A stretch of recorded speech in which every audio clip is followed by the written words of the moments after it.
Olá, amados de Deus, é uma alegria estar em contato de novo com vocês através do nosso programa.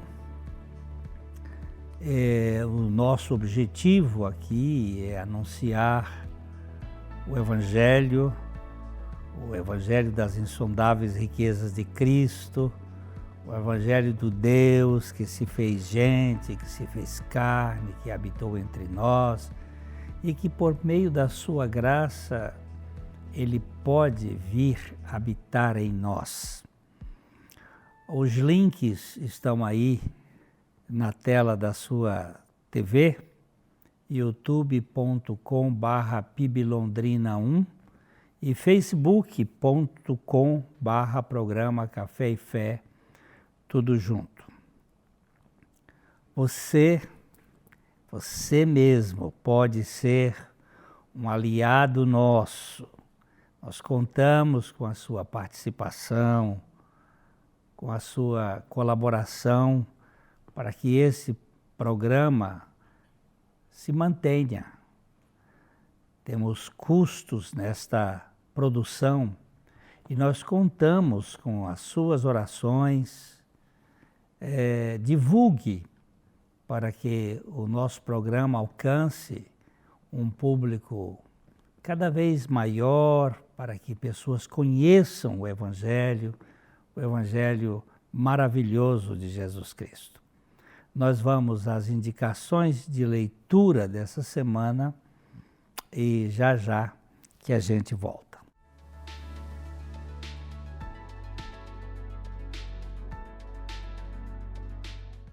Bom dia, voltando ao nosso assunto sobre a ansiedade, a preocupação, começamos a falar semana passada, eu queria ler com vocês hoje Mateus capítulo 6, versículo 25. Semana passada nós vimos Paulo dizendo, não andeis ansiosos de coisa alguma. E nesse texto aqui nós encontramos o próprio Jesus dizendo, por isso vos digo, não andeis ansiosos pela vossa vida, quanto ao que é a vez de comer ou beber, nem pelo vosso corpo, quanto a vez de vestir. Não é a vida mais do que o alimento e o corpo mais do que as vestes? Então, o Senhor está fazendo aqui uma indagação para cada um de nós, dizendo, não andeis ansiosos pela vossa vida. Nós precisamos entender que a ansiedade, antes de mais nada, ela tem uma ligação com um problema muito grande chamado falta de conhecimento. Por que uma pessoa anda ansiosa? Por que uma pessoa anda estressada, preocupada, com medo, angustiada? Antes de mais nada, porque lhe falta o conhecimento da pessoa de Jesus Cristo, da pessoa de Deus, falta-lhe o conhecimento da palavra de Deus. Jesus, em Mateus 22, 29, ele foi muito claro quando ele disse, vocês erram por não conhecer as Escrituras e nem o poder de Deus. Então, aonde está o nosso erro? É não conhecer as Escrituras e nem o poder de Deus. Em Oséias capítulo 4, versículo 6, o profeta diz assim, Deus dizendo por intermédio do profeta, o meu povo está padecendo, ou o meu povo está sofrendo, porque lhe falta o conhecimento. Conhecimento do quê? Conhecimento da palavra. Então, o grande problema hoje com a ansiedade, com o estresse, com a preocupação, é a falta de conhecimento e a falta do descanso na palavra de Deus. No Salmo 9, versículo 10, o salmista nos diz assim, pois em ti, pois, confiam os que conhecem o teu nome, porque tu, Senhor, não desamparas aqueles que te buscam. Presta atenção, em ti, pois, confiam os que conhecem o teu nome. Então, quem conhece o Senhor, quem conhece a pessoa de Jesus Cristo, descansa nele. Em ti, pois, confiam os que conhecem o teu nome. Quem conhece, descansa. Quem conhece, confia. A nossa grande problema hoje é não conhecermos o Senhor. E como é que eu faço para conhecer o Senhor? Só tem um jeito, por meio da palavra dele. Estar em contato diário com a palavra dele. Pegar uma chave bíblica. Hoje nós temos o recurso da internet, você pegar ali textos que vão falar sobre a ansiedade, sobre os medos, sobre as preocupações e aprender a ler a decorar esses textos, a proclamar essa palavra.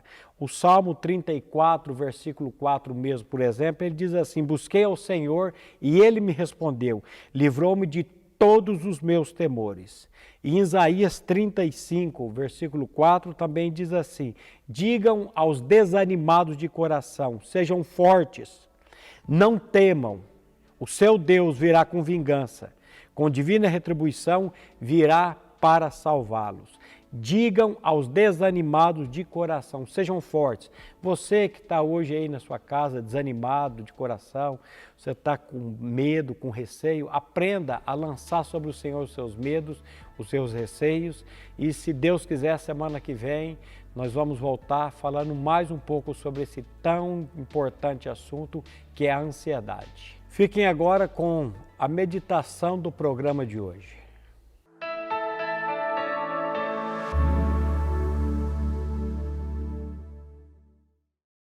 Na Ótica Higienópolis você terá um atendimento diferenciado com as melhores opções de lentes e armações para a sua qualidade de vida, sem abrir mão da estética e moda. E o melhor, você não paga mais por isso.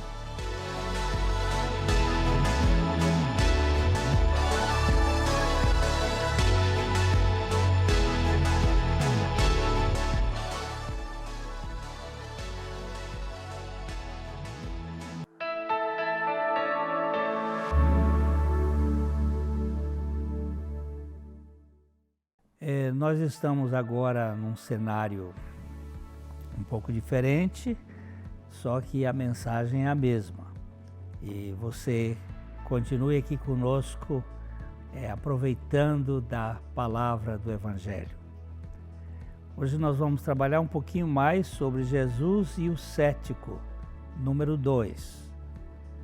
A palavra de Deus diz: meu filho, ouça o ensino de seu pai e não despreze a instrução de sua mãe, porque serão um diadema para a sua cabeça, uma grinalda para a sua cabeça que enfeite a cabeça e uma corrente para enfeitar o seu pescoço. Capítulo 1 de Provérbios, versos 8 e 9. Se você já fez algo errado com alguém, então deu de cara com ele na rua, ou na igreja, ou em algum lugar, antes de ter a chance de se desculpar, já aconteceu isso? Então você tem uma ideia de como os discípulos devem ter ficado nervosos quando perceberam que Jesus havia retornado. Os discípulos estavam reunidos, Tomé estava com eles e Jesus apareceu, sacudindo-os com a conhecida frase judaica Shalom, ou paz para vocês. Quão facilmente ele poderia tê-los saudado com uma repreensão. Ele poderia tê-los lembrado que sua infidelidade e medo no fim de semana anterior, quando eles fugiram todos no momento da crucificação. Ele poderia ter dispensado todos eles e contratado um novo grupo de discípulos, porque os seus discípulos haviam negado o Senhor. Mas a graça está nos dando o que nós não merecemos. Até este ponto, sem dúvida, Tomé admirava Jesus como um tremendo herói, como um modelo e mensageiro de Deus. Mas João nos conta como isso mudou quando Jesus chegou para provar a sua ressurreição a Tomé. Então ele disse a Tomé: coloque o seu dedo aqui, veja as minhas mãos, estenda a sua mão e coloque-a no meu lado. Pare de duvidar e creia. Que coisa maravilhosa! Na vez anterior em que Jesus apareceu aos discípulos, Tomé não estava presente, e ele, quando os outros discípulos disseram que o Senhor tinha aparecido, ele disse: de modo nenhum eu vou crer, porque se eu não enfiar o dedo lá no lugar dos cravos e não enfiar a minha mão no lado, eu de modo nenhum crerei. Naquele momento, quando o Senhor diz: Tomé, pode vir fazer isto, ele diz: meu Senhor e meu Deus. Não é suficiente reconhecer Jesus como Deus, nós precisamos torná-lo nosso Deus, algo pessoal. Não simplesmente como aquele Deus lá distante, nós precisamos dele na nossa experiência. A Bíblia nos diz que até os demônios acreditam em Deus e se estremecem. Tiago nos diz isso no capítulo 2, no verso 19. Observe também que Jesus aceitou essa adoração de Tomé, dizendo: porque você me viu, você creu. Bem-aventurados os que não viram e creram. João capítulo 20, verso 29. Quando Deus levou Pedro para encontrar o Evangelho, para levar o Evangelho a Cornélio, o homem caiu aos pés de Pedro, mas Pedro o corrigiu, dizendo: levante-se, eu mesmo sou apenas um homem. Em Atos capítulo 10, verso 20. Pedro não aceitou adoração, nem permitiria que alguém se curvasse diante dele. Isso era apenas para Deus. Jesus, no entanto, era Deus e, portanto, aceitou corretamente a adoração de Tomé: Senhor meu e Deus meu. Isso é demais para aqueles que argumentam que Jesus nunca afirmou ser Deus. A resposta de Jesus a Tomé é uma bênção especial para nós também. É importante para nós sabermos que Deus ama, e Deus nos ama e nos abençoa e quer nos abençoar. Jesus começou e concluiu o seu ministério terreno abençoando pessoas, abençoando aquelas crianças, abençoando os que estavam doentes, abençoando os que duvidaram. Quando as crianças vinham até ele as tomava nos braços e as abençoava. O Evangelho de Jesus é o Evangelho que mostra ele abençoando. Lucas nos diz que depois da sua ressurreição, ele os conduziu para os arredores de Betânia e, elevando-se as mãos, os abençoou.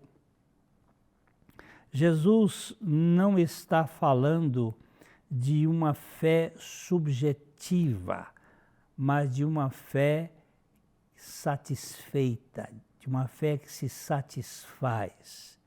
Ele está falando de uma fé que está contente com o que Deus dá, ao invés de uma do que se concentra no que Deus não dá. A Bíblia está repleta de relatos, de visões, de sinais, de maravilhas, de dons espirituais em ação. Talvez tenhamos ansiado por uma visão de um anjo, de um milagre, nas nossas próprias vidas. E isso não é uma coisa ruim, necessariamente. Quando me tornei cristão, eu queria uma vida cheia de milagres, cheia de acontecimentos. Eu queria uma palavra pessoal do Senhor, audivelmente possível. Todos os dias, como um operativo de emissão impossível, a gente quer coisas assim, que Deus fale conosco, que Deus fale no nosso coração. A sua missão de você decidir recebê-lo eu queria sinais, eu queria maravilhas, eu queria experiências emocionais. Depois de um tempo, a gente descobre que a vida cristã é uma vida de fé e não de sentimento. É uma vida de intimidade com o Senhor. É aquilo que vai ser adquirido pela palavra. A Bíblia diz: o justo viverá pela fé. E fé só existe através da palavra. A fé vem pelo ouvir, e o ouvir a palavra de Deus. Eu vou ter uma paradinha aqui por um instante e logo nós estamos voltando.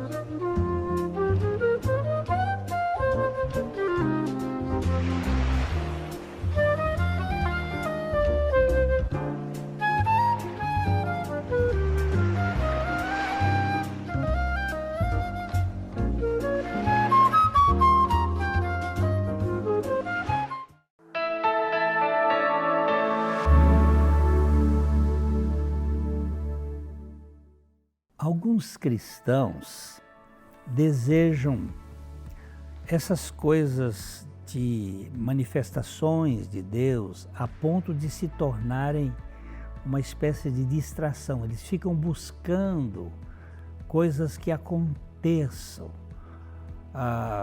Os crentes não devem seguir sinais e maravilhas. Sinais e maravilhas devem seguir os crentes. Nós não devemos buscar essas coisas, mas devemos encontrar a revelação através do Senhor. Ver e experimentar milagres não garante uma fé forte. O faraó viu muitos milagres, muitos sinais, mas o seu coração só se endureceu. Nós precisamos encontrar o Senhor, nós precisamos ter um relacionamento com o Senhor. Os filhos de Israel viram sinais dramáticos de Deus, mas se rebelaram. Depois de 10 sinais, de 10 provas do poder de Deus e de ter tirado o povo para o deserto, eles lá no deserto se tornaram rebeldes. A igreja de Corinto foi inundada por milagres e também por uma imoralidade galopante. Ela era uma igreja que tinha milagres e tinha vida promíscua. Eu não estou tentando denegrir milagres e sinais e maravilhas. Deus pode levá-los onde e quando desejar E quando o fizer, devemos dar crédito, agradecer a Deus por isto. Mas não é isto que define, de fato, a nossa realidade de intimidade com Deus. Mas também devemos ser gratos pelo que temos atualmente e aplicá-los em nossas vidas, as coisas que Deus realiza. Agora, não vimos Jesus ainda. Se ainda não vimos Jesus, a nossa vida está em grande perigo. Está chegando o dia em que todos os olhos o verão, nesse sentido espiritual. Chegará o dia em que todos os joelhos se dobrarão. E até então devemos crer e viver pela fé. E viver pela fé é ver o invisível. O Evangelho de Marcos conta a história de um pai perturbado que trouxe seu filho endemoniado até Jesus. E se você pode fazer alguma coisa, tenha misericórdia de nós e nos ajude, disse aquele pai a Jesus. E Jesus respondeu: tudo é possível para aquele que crê. Tudo é possível ao que crê. A Bíblia é muito clara em dizer que a fé é o firme fundamento das coisas que se esperam e a prova dos fatos que se não veem. Então, aquele homem fez uma oração honesta, aquele pai: eu creio, ajuda-me a superar a minha incredulidade, ajuda-me a ter fé genuína. Você pode ser um cético hoje, como muita gente já foi, como Tomé já foi. Você pode dizer como Tomé: mostra-me os teus sinais, os sinais dos cravos, e eu vou acreditar. Mostra-me. Mas Jesus disse: chama-me e responder-te-ei, e contarei coisas grandes e incríveis que não sabes. Jeremias 33, 3. Não é viver uma vida movida pelos sinais, mas viver uma vida movida por um relacionamento com o Senhor. Clama-me e responderei, e contarei a vocês grandes e inacreditáveis coisas inescrutáveis que vocês não conseguem entender. Simplesmente vá a Cristo, vá a Deus com suas dúvidas, com suas perguntas e até mesmo com o seu ceticismo. E diga a Ele: Senhor, entre na minha vida, revele-me a Tua pessoa. Eu preciso que Tu me ensines as coisas próprias que vão gerar em mim esta fé que dependa de Ti. Perdoa-me pelos meus pecados. Eu não consigo crer no Senhor claramente. Perdoa-me e concede-me a fé que vem do Teu trono de graça. Este é o objetivo de qualquer pessoa que encontra o Senhor Jesus, é ter uma fé sólida. Jesus disse assim: vinde a mim todos os que estão cansados e sobrecarregados, e eu vou aliviar vocês. Este convite de Jesus que está em Mateus, no capítulo 11, nós lemos aqui, no versículo 28, venham a mim todos vocês que estão cansados e sobrecarregados, e eu os aliviarei. Tomem sobre vocês o meu jugo, a minha canga, e aprendam de mim, porque sou manso e humilde de coração. E vocês acharão descanso para a sua alma, porque o meu jugo é suave e o meu fardo é leve. Este convite de Jesus é feito a todos os cansados da religião, cansados das filosofias, cansados das tentativas, dos esforços para encontrar uma realidade que lhes satisfaça. Todos aqueles que estão sobrecarregados com os pesos do pecado que tenazmente nos assedia. E Jesus disse: eu os aliviarei. Mas ele coloca aqui como condição tomar sobre nós, ele diz: tomem sobre vocês a minha canga. Esta canga, esse jugo, é a cruz, onde ele e eu, ele e você estivemos naquele momento da sua morte. Porque assim como nós nos tornamos pecadores em Adão, em Cristo nós ganhamos a nossa salvação. E é isto que vai fazer com que o meu ceticismo, a minha dúvida, desapareça quando eu ganho essa experiência de que eu morri e ressuscitei com Jesus Cristo. Há um descanso para a minha alma. E o jugo do Senhor, ele diz aqui, é suave e o seu fardo é leve.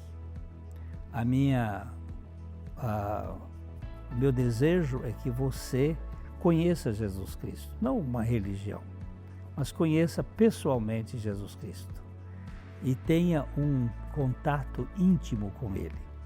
Eu espero vê-lo no próximo programa, se o Senhor permitir, de coração para coração. Até lá.